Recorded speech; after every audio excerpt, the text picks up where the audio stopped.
Alright, so honestly, the main meat of this chapter was towards the end with Mavis showing up and kind of a couple of words that she said and introducing us into what hopefully the following chapters is going to show us the backstory of her and Zeref, the mysterious backstory that started it all between the two of them and probably their rivalry. I mean, this is something pretty big, but that really wasn't until the end of the chapter and we didn't really get into the story. So aside from that, this chapter, a lot of it was Fairy Tail kind of pepping themselves up. It was almost like a Fairy Tail pep rally, like, we're the shit, we're gonna kick ass, we're gonna beat them up, we're friends, blah blah blah. And I mean, yeah, I mean, typical Fairy Tail stuff, like, you know, them just bragging, and we've seen it time and time again. So a lot of the chapter was that. There were a couple extra things in there. For starters, Makarov basically once again becoming the headmaster of Fairy Tail, where Airs is stepping down. Very disappointing, because I thought this would be a big change. Okay, the time skip brought forth a new guild master, and you know, things were gonna keep moving and sailing smoothly, so to speak. And they even joked about it, like, how many times is he the master? And you know, oh, I keep on being resurrected, blah blah blah. Is like, once again, and I've said this in countless videos, and Hero continues to do this, it's like he unraveled most of what the time skip brought forth. Really, at this particular point, the only major changes that the time skip brought were the power-ups, that Natsu's a hell of a lot stronger, Lucy, Loxus, and apparently even in this chapter, Mita said that she trained. And knowing that Mita's trained, that got me kind of hyped to see, okay, what has she learned? How hype is she going to be? Because we know that Mita's a beast. So I guess that was a plus for the chapter, Mita's training. But Airs is stepping down and Makarov once again becoming headmaster.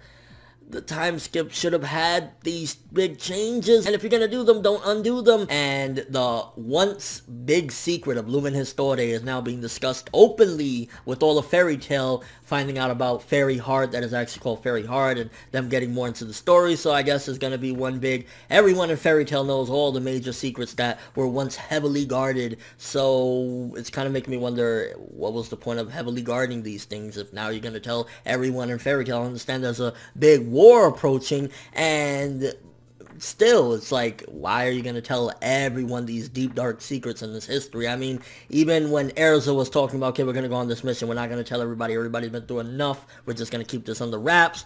But now what Erza tried to protect is being blown out into the open. Now, I guess one of the things that Mavis said that was important was, this is a story of a boy and a girl that were cursed, and also a sin that she committed. The only answer I could come up with as to what sin she committed, it could potentially be she had the opportunity to kill Zeref and she didn't. Maybe she helped him realize some sort of magic that is too strong, or maybe it's because she knew that she could take him out, but ultimately just kind of withdrew and instead turned into this big crystallized lowly. Because what other sin would she commit? And I mean, let's be real, here's Fairy Tail. They're not going to go that dark that, like, she slayed thousands of humans in honor of Zeref. So it's probably something along the lines of something she could have done but didn't, or something that she taught him, maybe because they loved each other, maybe because they grew a very strong bond, and now she regrets it because Zeref became the monster that he is in the war that he's starting. It could also be that they were both immortal and she was helping to find the answers to not being immortal, but ultimately kept it to herself and died, because we still don't know exactly what is it that killed Mavis. Even when we seen the timeline, I believe at the end of Fairy Tail Zero, it kind of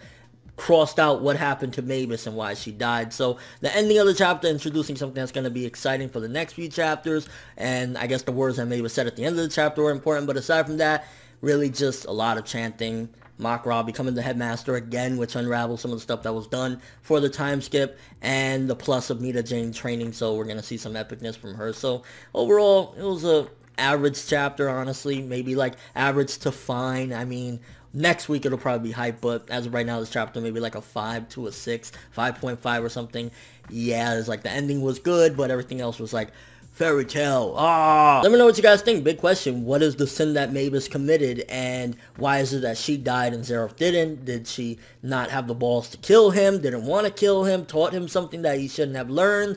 What is it? And your overall thoughts of the chapter. Makarov becoming headmaster yet again. I mean, how many times now, bro? You escaped death too many times. I think it's time for you to step down and probably within the upcoming arc, eventually, you know, bite the big one, saving your kids. And your overall thoughts of the chapter. But that's all I have for this review. Thanks for watching. Hope you enjoyed. If you liked anything I had to say or enjoyed the video, drop me a like. I'd greatly appreciate it. And if you haven't subscribed, if you could do so as well, that'd be amazing. I'm ForneverWorld, and as always, people, have an awesome day.